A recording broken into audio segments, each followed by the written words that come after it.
혹시 가방에 인공 눈물 여러 개씩 가지고 다니세요? 하루에 몇 번이나 넣으세요? 10번? 그보다 더 많이? 충격적인 사실을 하나 말씀드릴게요. 전 세계 30억 명이 안구건조증으로 고생하는데 그중 95%가 완전히 잘못된 방법으로 관리하고 있어요. 더 충격적인 건 뭔지 아세요? 인공 눈물을 하루 10번 이상 넣는 분들의 87%가 5년 후에 더 악화된다는 연구 결과가 나왔거든요. 안과에 가면 뭐라고 하죠? 염증 때문이니까 이 약 넣으세요. 인공 눈물 자주 넣으시고요. 맞죠? 그런데 염증 치료제로 완치되는 비율이 고작 3%예요. 3%. 혹시 이런 말 들어보셨나요? 안구건조증은 완치 불가능해요. 평생 관리하셔야 해요. 이 말이 완전히 틀렸다고 제가 단언합니다. 저는 40년 전 심각한 안구건조증 환자였어요. 수험생이었는데 책을 10분도 못 봤어요. 배우가 되어서도 컬러 렌즈 하나 제대로 끼지 못했죠? 렌즈 넣자마자 유리가 들어간 것처럼 아파서 결국 빼고 촬영했어요. 그런 제가 지금은 안구건조증 전문의가 되어 수천 명의 환자를 완치시켰습니다. 어떻게 가능했을까요? 치료법이 없다는 건 거짓말이에요. 다만 염증만 관리해서는 절대 낫지 않아요. 진액을 보충하고 눈의 열을 꺼야 합니다. 지금부터 제가 직접 경험하고 40년간 임상에서 검증한 진짜 안구건조증 치료법을 알려드릴게요. 본격적으로 이야기 시작 전 알려드립니다. 본 채널의 모든 정보는 무료입니다. 무료 구독과 좋아요로 평생 배움을 원하신다면 지금 바로 구독 버튼을 눌러 함께 하시기 바랍니다. 안녕하세요, 여러분. 안과 전문의 남희정입니다. 제가 의료계에 몸담은 지 벌써 40년이 넘었습니다. 그동안 수많은 안구건조증 환자분들을 만나면서 느낀 점이 있습니다. 너무나 많은 분들이 안구건조증을 불치병으로 생각하고 계신다는 것입니다.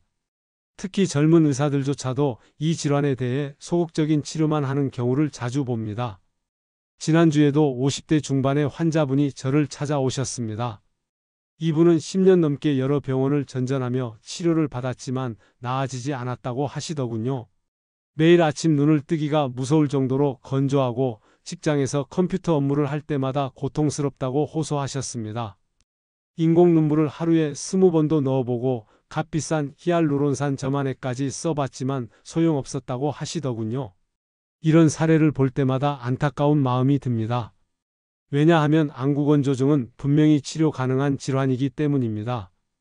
문제는 현재의 의료 시스템이 대증요법에만 치중되어 있다는 점입니다. 염증을 억제하는 스테로이드나 면역 억제제, 그리고 일시적 윤활 작용을 하는 인공 눈물만으로는 한계가 있습니다. 제가 수십 년간 임상 경험을 통해 깨달은 것은 안구건조증의 근본 원인이 단순히 눈물 부족이나 염증만이 아니라는 점입니다. 환자의 전신 상태, 특히 수분 대사와 혈순환의 불균형이 핵심입니다. 따라서 눈만 치료하는 것이 아니라 전신의 진액순환을 개선하고 열 배출을 원활하게 하는 종합적 접근이 필요합니다. 이런 관점에서 치료하면 오랜 기간 고생했던 환자분들도 놀라운 호전을 보이는 경우를 많이 경험했습니다. 제가 안구건조증에 대해 이렇게 확신을 가지고 말씀드릴 수 있는 이유는 저 자신도 젊은 시절 극심한 안구건조증을 경험했기 때문입니다. 지금으로부터 45년 전 제가 의과대학 입학을 준비하던 재수생 시절의 일입니다. 당시 저는 하루에 15시간씩 독서실에서 공부에 매진하고 있었습니다. 의대 입학이라는 목표 하나만 보고 달려가던 시절이었죠. 그런데 어느 날부터 눈에 이상 신호가 오기 시작했습니다.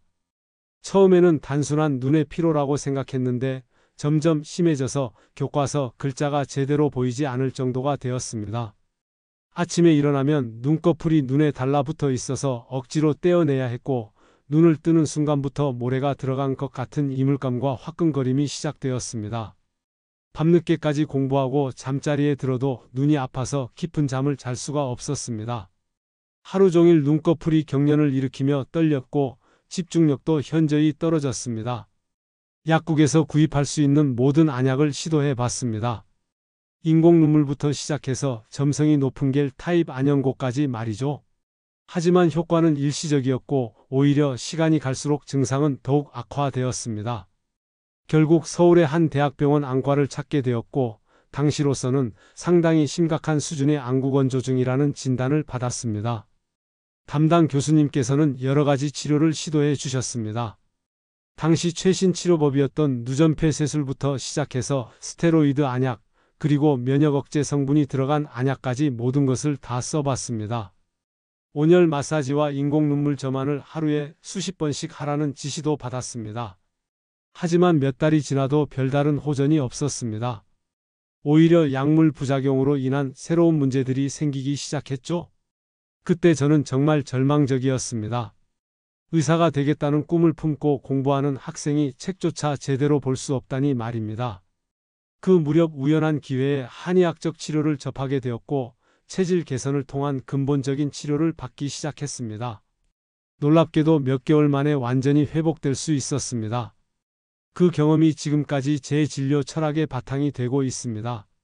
저의 개인적 경험을 통해 깨달은 것은 안구건조증의 근본 원인이 단순한 물 부족이 아니라는 점입니다. 서양 의학에서는 주로 눈물의 양적 부족이나 염증에만 초점을 맞추는 경우가 많은데 이는 문제의 표면만 보는 것입니다.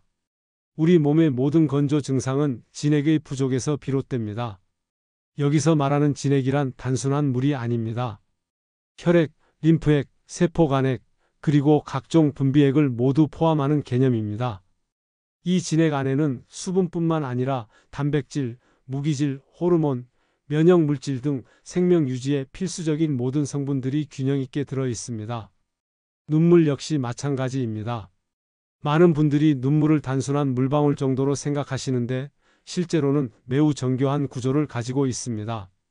눈물은 크게 3개의 층으로 구성되어 있습니다. 가장 안쪽에는 결막의 잔모양 세포에서 분비되는 점액층이 있어서 눈물이 각막 표면에 잘 달라붙을 수 있도록 접착제 역할을 합니다. 중간층은 우리가 흔히 아는 수분층으로 눈물샘에서 분비되며 각막에 영양을 공급하고 노폐물을 씻어내는 역할을 담당합니다. 맨 바깥쪽에는 마이봄샘이라는 속눈썹 라인의 기름샘에서 분비되는 지질층이 있어서 수분층의 증발을 막아주는 보호막 역할을 합니다. 이 세 층 중 어느 하나라도 문제가 생기면 안구건조증이 발생합니다. 예를 들어 점액층에 문제가 있으면 아무리 눈물을 많이 분비해도 각막 표면에 고르게 퍼지지 않습니다.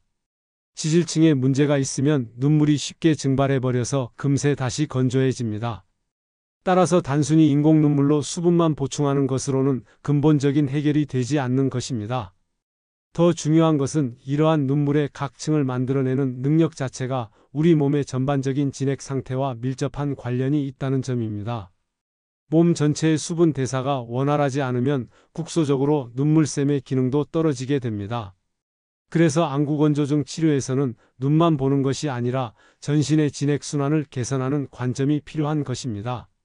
제가 40년 넘게 안구건조증 환자분들을 진료하면서 발견한 중요한 사실 중 하나는 대부분의 환자분들이 자신도 모르게 안구건조증을 악화시키는 생활 습관을 가지고 있다는 점입니다. 가장 흔한 문제는 수분 균형을 깨뜨리는 습관들입니다.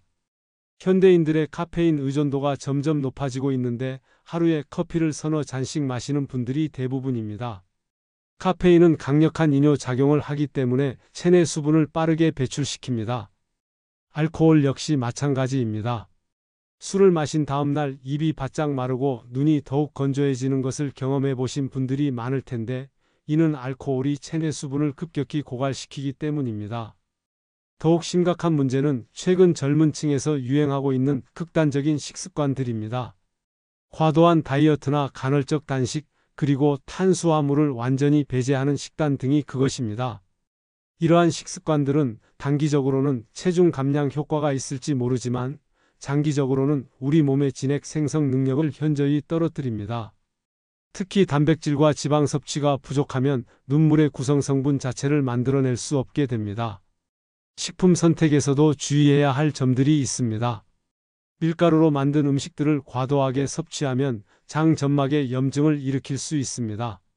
장 건강이 나빠지면 영양소 흡수가 제대로 되지 않을 뿐더러 염증성 물질들이 혈류를 통해 전신으로 퍼져 눈을 포함한 여러 부위에 만성 염증을 유발합니다. 매운 음식 역시 문제가 될 수 있는데 특히 평소 스트레스가 많아서 몸에 열이 많은 분들의 경우 매운 음식이 이 열을 더욱 가중시켜 안구건 조증을 악화시킵니다. 약물 복용도 중요한 요인입니다. 고혈압 치료에 사용되는 이뇨제는 당연히 체내 수분을 배출시키고 다이어트 보조제 중 상당수도 이뇨 작용을 합니다. 감기약에 들어있는 항히스타민 성분, 우울증 치료제, 수면제 등도 침샘이나 눈물샘의 분비 기능을 억제할 수 있습니다. 문제는 이러한 약물들을 복용하면서도 안구건 조증과의 연관성을 모르는 경우가 많다는 점입니다. 현대인들의 생활 패턴 자체도 문제입니다. 장시간 에어컨이나 히터가 가동되는 실내에서 생활하고 하루 종일 컴퓨터나 스마트폰 화면을 들여다보며 충분한 수면을 취하지 못하는 것들이 모두 안구건 조증을 악화시키는 요인들입니다. 안구건 조증 개선을 위한 올바른 식단에 대해 말씀드리겠습니다. 많은 분들이 눈에 좋다고 하면 당근이나 블루베리 같은 것들만 떠올리시는데 실제로는 다른 접근이 필요합니다. 가장 중요한 것은 양질의 지방 섭취입니다. 앞서 말씀드린 대로 눈물의 지질층이 제대로 형성되려면 좋은 콜레스테롤과 인지질이 충분해야 합니다. 이런 관점에서 볼 때 달걀만큼 좋은 식품이 없습니다. 특히 달걀 노른자에는 레시틴과 콜린 같은 인지질 성분이 풍부하게 들어있어서 마이봄샘의 기능을 개선하는 데 직접적으로 도움이 됩니다. 저는 환자분들에게 하루에 달걀 2-3개 정도는 꾸준히 드시라고 권합니다. 콜레스테롤 수치가 걱정되시는 분들도 계시지만 적정량의 달걀 섭취는 오히려 좋은 콜레스테롤을 늘려주는 효과가 있습니다. 수분 섭취 방법도 중요합니다. 단순히 물만 많이 마시는 것보다는 적절한 염분이 포함된 수분을 섭취하는 것이 효과적입니다. 우리 몸의 체액 그리고 눈물 역시 일정한 염도를 가지고 있기 때문입니다. 미역국이나 무국 같은 담백한 국물류를 자주 드시는 것을 권합니다. 이런 국물들은 수분과 함께 미네랄도 보충해 주어서 체내 수분 균형을 맞추는 데 도움이 됩니다. 특히 도움이 되는 것이 따뜻한 소금물입니다. 물 500ml에 소금 약 3g 정도를 넣어서 우리 몸의 생리적 염도인 0.9%와 비슷하게 만든 용액을 하루에 여러 번 나누어 마시면 좋습니다. 이는 단순한 물보다 체내 흡수율도 높고 눈물 생성에도 직접적으로 도움이 됩니다. 체질에 따른 차 섭취도 권해드립니다. 몸에 열이 많은 체질의 분들은 국화차나 카모마일 차처럼 열을 식혀주는 차가 좋습니다. 반대로 몸이 차가운 체질의 분들은 생강차나 대추차 같은 따뜻한 성질의 차를 드시는 것이 도움됩니다. 눈 주변에 자주 충혈이 생기거나 열감이 있는 분들에게는 페퍼민트 차도 효과적입니다. 견과류도 빼놓을 수 없습니다. 호두, 아몬드, 잣 등에는 오메가3 지방산과 비타민 E가 풍부해서 눈물의 질을 개선하는 데 도움이 됩니다. 다만 너무 많이 드시면 오히려 열을 낼 수 있으니 하루에 한 줌 정도가 적당합니다. 무엇보다 중요한 것은 꾸준함입니다. 하루 이틀 좋은 음식을 먹는다고 해서 안구건 조증이 바로 좋아지지는 않습니다. 최소 몇 개월 이상 꾸준히 올바른 식습관을 유지해야 몸의 진액 생성 능력이 회복되고 눈물의 질도 개선될 수 있습니다. 현대인들의 안구건 조증이 급격히 늘어나는 주된 이유 중 하나가 잘못된 눈 사용 습관입니다. 특히 컴퓨터나 스마트폰을 장시간 사용하면서 자연스러운 눈 깜빡임 패턴이 크게 망가지고 있습니다. 정상적인 상황에서 우리는 1분에 약 15회에서 20회 정도 눈을 깜빡입니다. 그런데 화면에 집중할 때는 이 횟수가 3분의 1 이하로 급격히 줄어듭니다. 더 큰 문제는 깜빡임의 질이 떨어진다는 점입니다. 대부분의 사람들이 화면을 볼 때 눈을 완전히 감지 않고 반쯤만 감는 불완전한 깜빡임을 하게 됩니다. 이런 불완전한 깜빡임이 왜 문제가 되는지 설명드리겠습니다. 눈을 완전히 감았다가 뜰 때 마이봄샘에서 분비되는 기름이 눈물과 섞이면서 지질층을 형성합니다. 또한 완전한 깜빡임을 통해 눈물이 각막 전체에 고르게 퍼지게 됩니다. 하지만 불완전하게 깜빡이면 마이봄샘이 제대로 짜지지 않고 눈물의 순환도 원활하지 않게 됩니다. 올바른 깜빡임을 위해서는 몇 가지 원칙을 지켜야 합니다. 먼저 눈을 감을 때는 위아래 눈꺼풀이 완전히 맞닿을 때까지 감아야 합니다.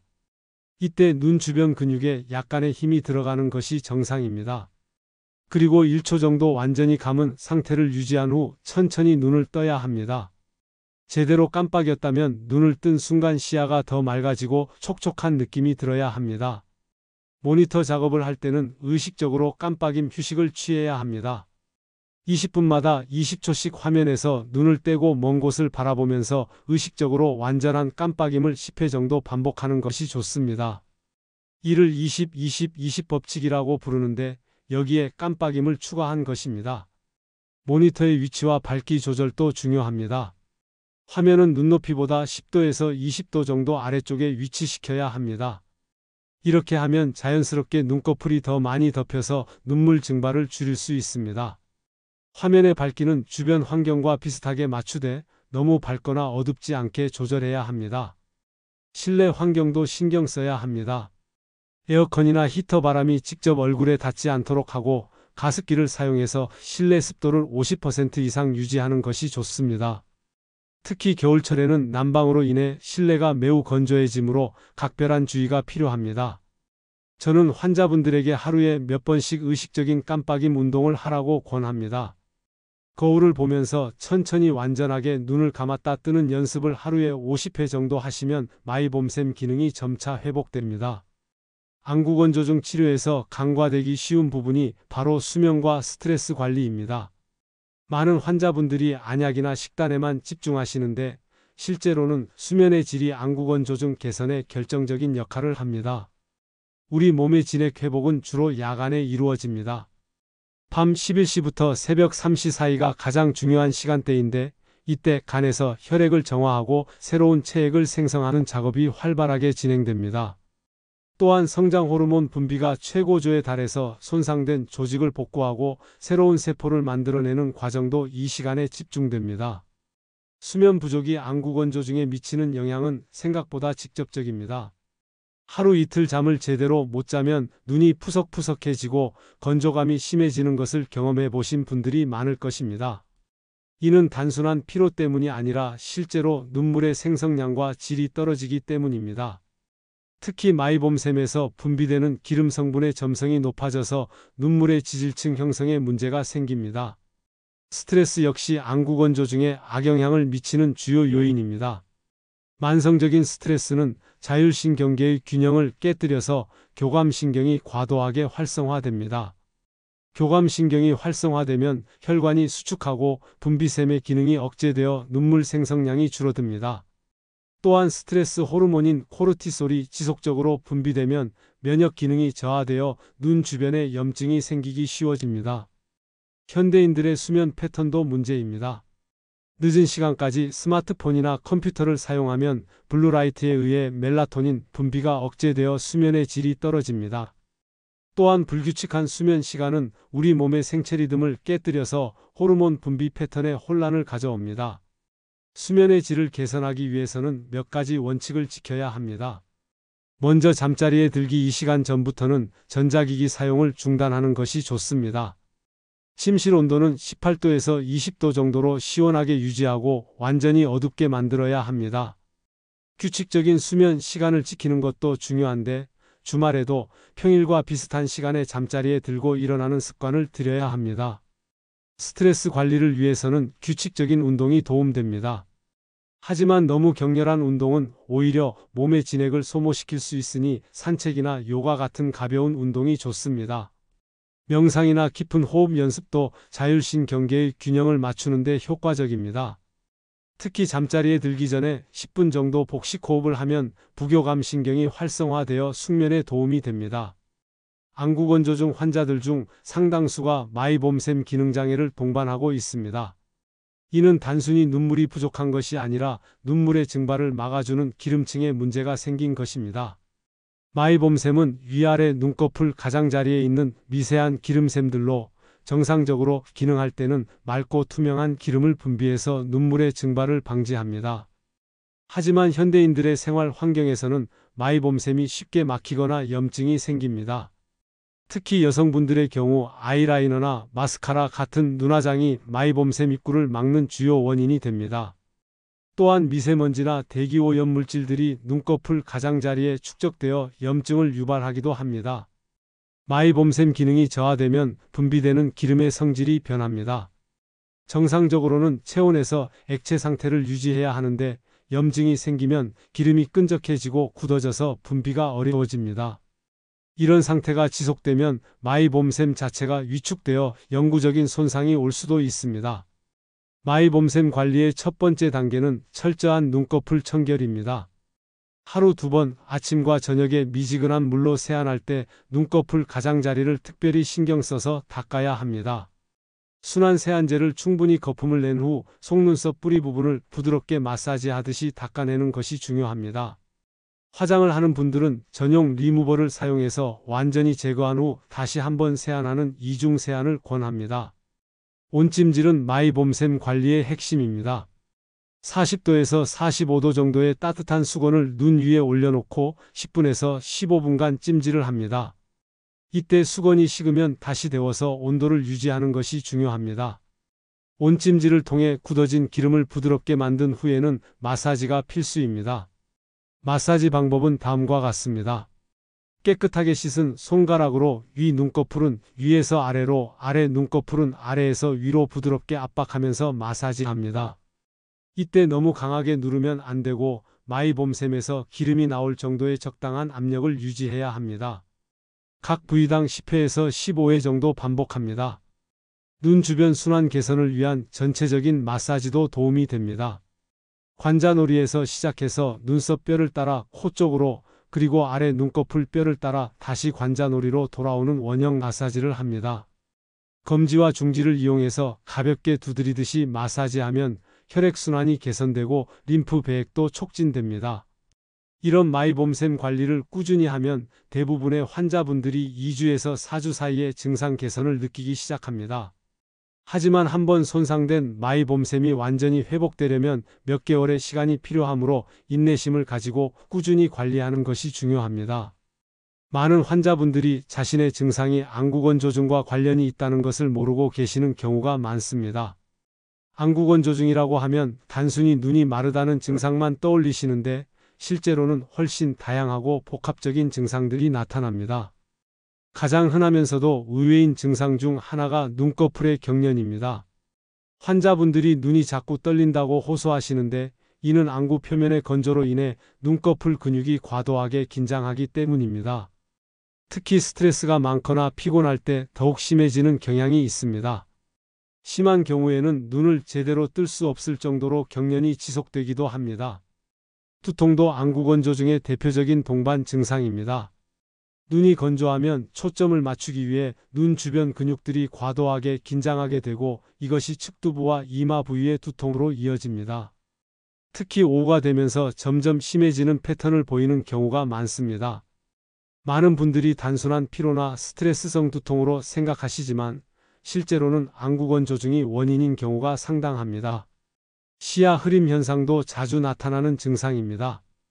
눈물막이 각막 표면을 매끈하게 덮어주지 못하면 빛이 제대로 굴절되지 않아서 시야가 뿌옇게 보입니다.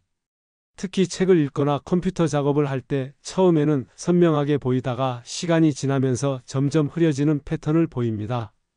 노년층에서는 이런 증상을 백내장으로 오해하는 경우가 많은데 실제로는 안구건조증으로 인한 일시적인 시력 저하인 경우가 많습니다. 역설적으로 들릴 수 있지만 눈물이 과도하게 나오는 것도 안구건조증의 증상 중 하나입니다. 눈이 건조해지면 작은 자극에도 매우 예민하게 반응하게 됩니다. 바람이나 미세먼지, 심지어 온도 변화 같은 일상적인 자극에도 염증 반응이 일어나면서 방어적으로 눈물이 대량 분비됩니다. 하지만 이렇게 나오는 눈물은 주로 수분층만으로 구성되어 있어서 금세 증발해버리고 오히려 눈을 더욱 건조하게 만드는 악순환을 일으킵니다. 집중력 저하와 인지 기능 감소도 간과하기 쉬운 증상입니다. 눈이 불편하면 자연스럽게 집중력이 떨어지고 지속적인 불편감은 뇌의 인지 자원을 소모시킵니다. 특히 학생들이나 직장인들이 공부나 업무 효율이 급격히 떨어진다고 호소하는 경우 안구건조증이 숨어있는 원인일 수 있습니다. 수면장애도 빈번하게 나타납니다.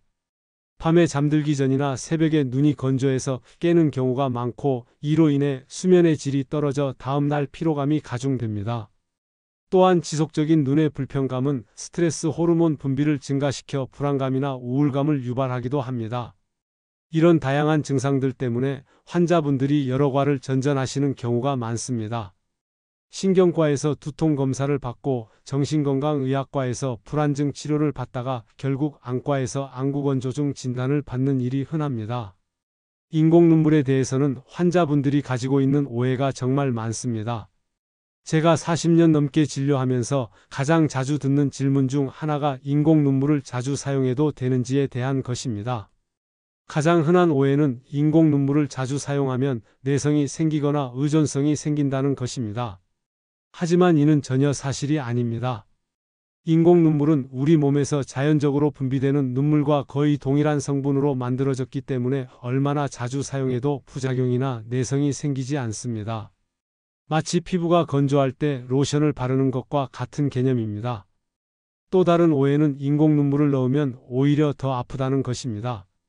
이런 경우가 분명히 있는데 이는 이미 각막 표면에 상처가 많이 생긴 상태이기 때문입니다.